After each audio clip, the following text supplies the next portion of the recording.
Good morning, everybody. This is your boy D Mac. Let's talk. Okay, so police brutality.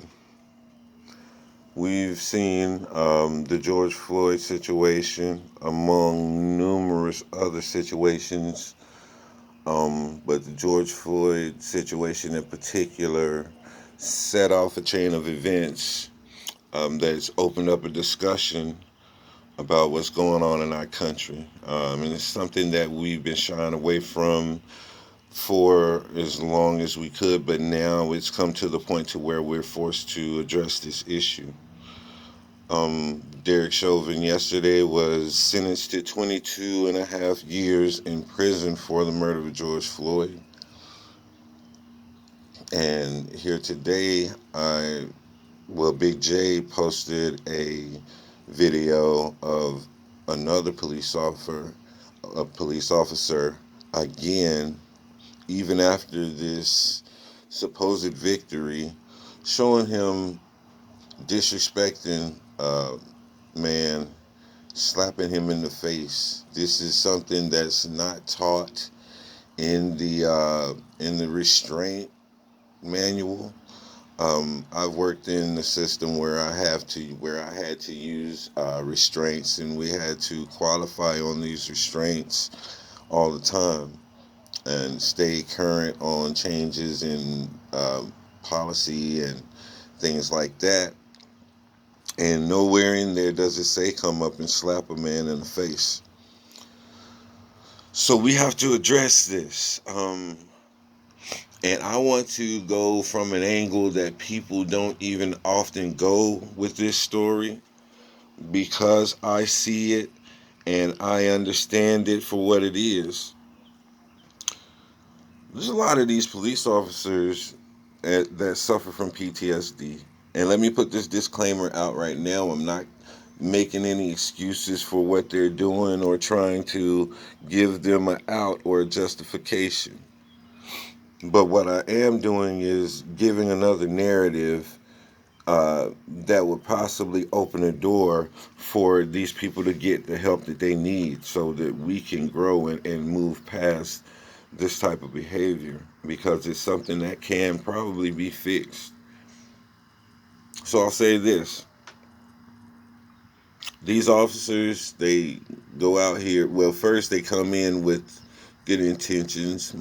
For the most part, most officers come onto their force or squad or whatever with the good intention, with the right intentions. But at some point along the line, whenever you continually see the worst side of humanity, it does something to you.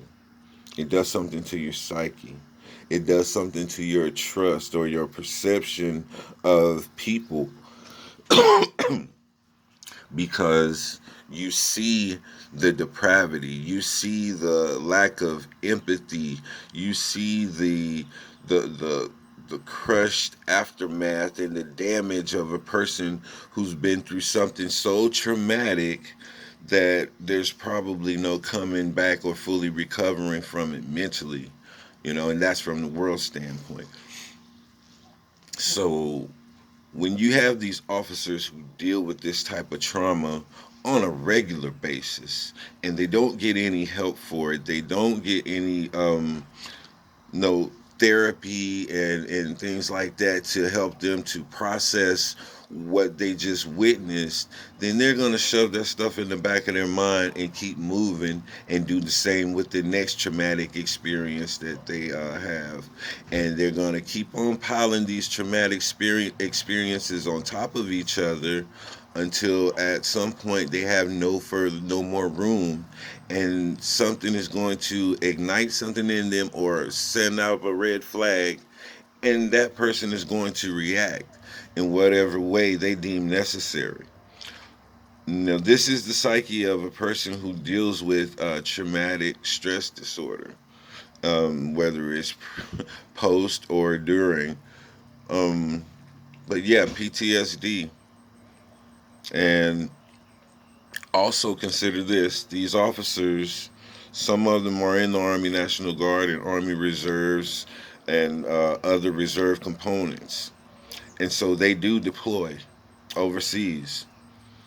And you take a person who already has PTSD from being a police officer for many years, and then they turn around and they go overseas on a deployment, and now they're dealing with the problems of war. They're dealing with the environment over there, and I'll tell you that environment is definitely a different beast.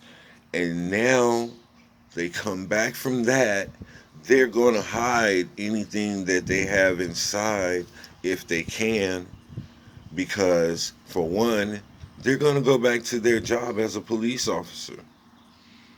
And they got to do a psychological profile just for demobilization purposes to clear you and say that, hey, he's okay. And so everybody know how to act. Everybody know what to say to get over. And they're going to do that so that they can resume their regular life, or so to speak.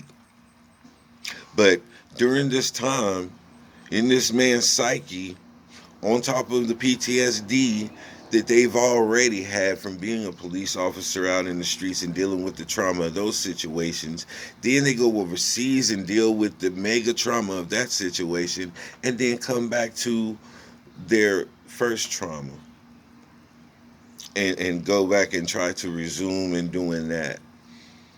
And when you go by the rules of war and you try to come back and transition into the rules of the civilian world, that's why so many of us veterans are going to the VA hospitals now. So these guys and females are out here with all of this PTSD, all of this trauma, all of this distrust, all of this paranoia, and that's the main one that I want to get to is the paranoia, because all of them seem to have that same slogan. I was scared for my life. This is the same mentality that we had when we was downrange. I'm scared for my life. It's either me or you, and I don't care what I gotta do, but I'm going home to mine. So if it means I'm a premature, you get where I'm going. And this is not an accusatory thing. This is speculation from my experiences and from the things that I've read and people that I've talked to. Um, this is what calms me, because watching these videos of the violence and the brutality, it really does something to me in my spirit.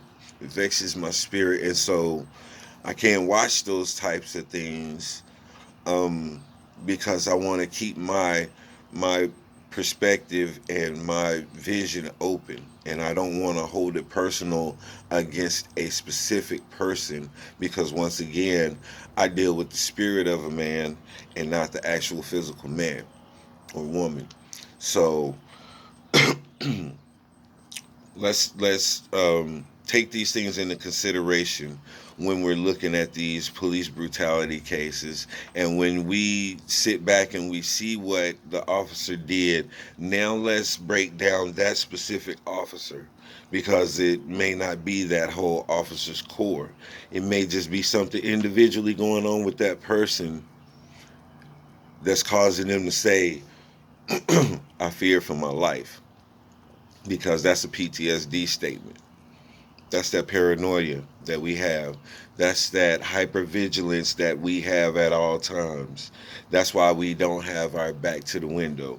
That's why we keep our head on a swivel at all times. That's why when we go in stores, we mark all the exits before we actually step into that place.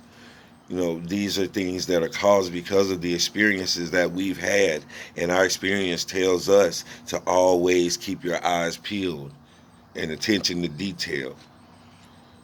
And these officers went through this with us and came back to their jobs, and now they're out here on the streets unsupervised, and they're dealing with a situation that's very high anxiety, and it's going to trigger something, a flashback. I'm telling you, these things are real. These things need to be highlighted and looked into by our government, by these police forces. Let's take some of this money. You're talking about defund it. No, put it in a program to really do some effective psych evaluations on these officers and get them the help that they need, because that is the beginning of the end of police brutality. This is your boy D Mac. I'm out.